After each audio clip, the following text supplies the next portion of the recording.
Hi everyone. In our last session, we looked at how databases are modeled conceptually, moving from the ancient hierarchical trees to the relational tables we use every day, and even into modern NoSQL graphs. So today, we are moving from the theory of data models to the practical craft of construction. We are exploring database design and DBMS models. So what is database design? Before a software engineer writes a single line of application code or an administrator provisions a server, a database designer has to sit down and map out a blueprint. So formally defined, database design is the systematic process of organizing complex business data into clean tables and defining the precise relationships between them. In simple, database design is the process of organizing data into tables and defining relationships. Now the question is, why do we spend weeks, sometimes months, planning this blueprint? Because a bad design will sink an enterprise.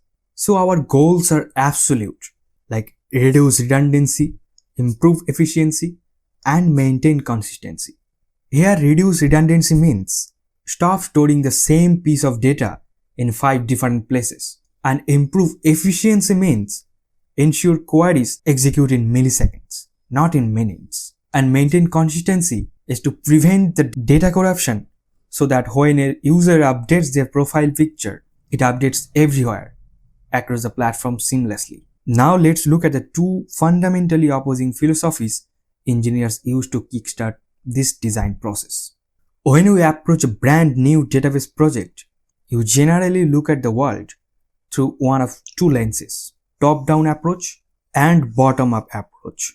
First, let's talk about the top-down approach. Imagine you are hired by a global airline to build their entire flight, passenger, and crew management database. You don't start by looking at a single boarding pass. Instead, start at the absolute top, identifying the overall system requirements. You interview corporate stakeholders, analyze business operations, and define global entities. Once you have this grand bird's eye view, you systematically break it down into smaller, highly detailed components like tables and attributes.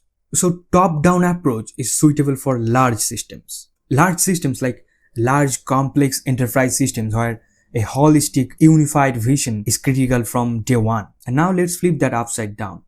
The bottom-up approach. Instead of starting with the grand vision, you start at the micro level with the small raw existing data elements. Imagine a small local car repair shop that wants to digitize. They hand you a stack of paper receipts, parts inventory spreadsheets, and mechanic timesheets. You look at these specific attributes first, and then you mathematically group and combine them into larger structured tables. So bottom-up approach is actually suitable for smaller systems or situations where the concrete data points are already explicitly present and you need an agile, fast implementation.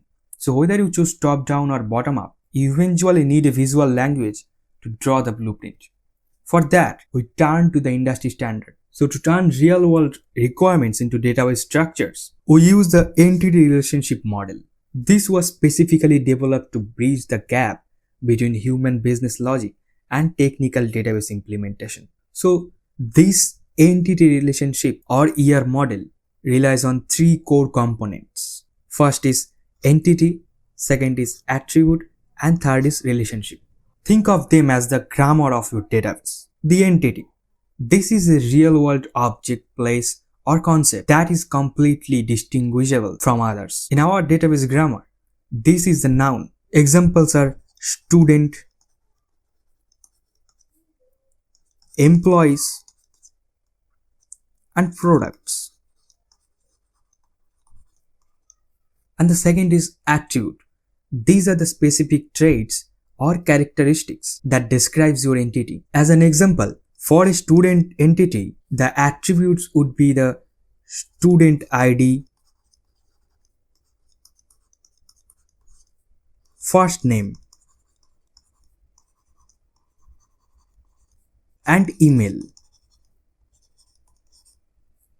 And the third is relationship. This defines exactly how 2 or more entities interact with one another. In our grammar, this is the verb. Now, let's map out a classic real-world example. like student enrolls in course. Here student is our first entity.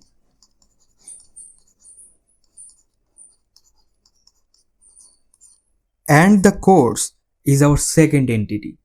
And enrolls is the diamond-shaped relationship that mathematically binds them together. So by mapping 100 of these nouns and verbs together on a single canvas, you can visualize an entire corporation data layout before writing a single line of SQL.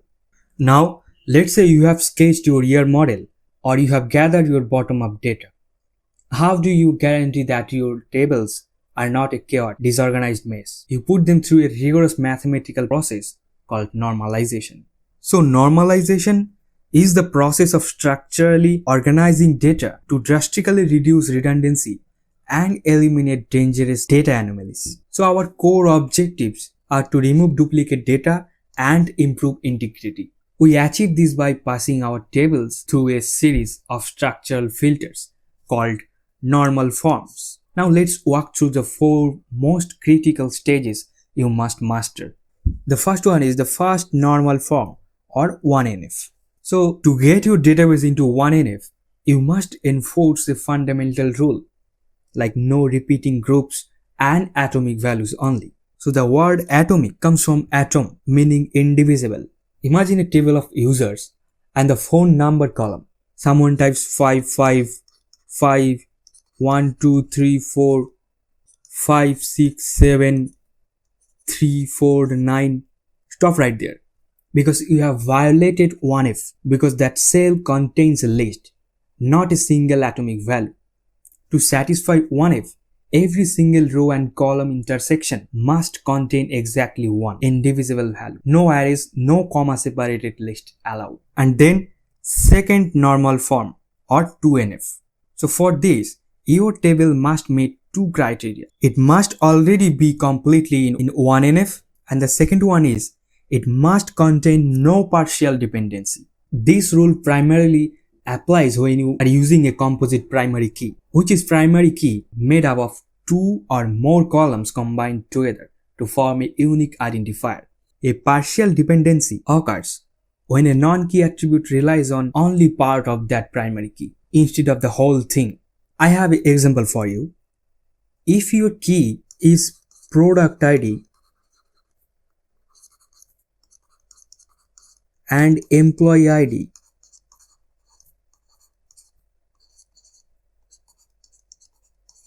and you have a column called project budget,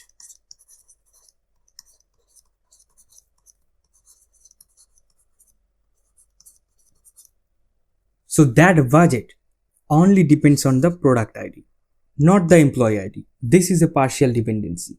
To achieve 2NF, we break that offering data out into its own separate table. And number 3 is third normal form or 3NF. This is the standard baseline for most professional corporate databases. So the rules are, it must be in 2NF and there must no transitive dependency. So what is a transitive dependency? So a transitive dependency is an indirect functional dependency. Think of it as a chain reaction. Like column A determines column B and column B determines column C. So because of this chain, column A indirectly determines column C. Now let's look at a concrete example. Suppose we have an employee table and there we have employee ID, department code and another attributes. So employee ID determines your department code and your department code determines your department manager. Notice the issue. The manager's identity is transitively dependent on the employee ID through the department code. So for this reason, we can say employee ID can determine department manager. So to achieve 3NF, we sever that link by moving department details into their own dedicated departments table. Now finally we have BCNF. Think of BCNF as an advanced, ultra strict extension of 3NF. So it handles highly specific anomalous edge cases where a table must has a multiple overlapping composite candidate keys. BCNF states that for any functional dependency like X determines Y must be a super key. While 3NF is usually clean enough for everyday applications, BCNF is utilized in high integrated transactional systems like aerospace or financial ledgers, where even the slightest structural overlap could code up critical numbers. So it is an advanced form of 3NF. So on the next class, we will be understanding the models of database management systems. We have centralized DBMS, distributed DBMS, client-server DBMS, and components of database engine like query processor, a storage manager, transaction manager, buffer manager, and index manager. So stay with me for the next class. And don't forget to like the video and subscribe to join our community. Thank you.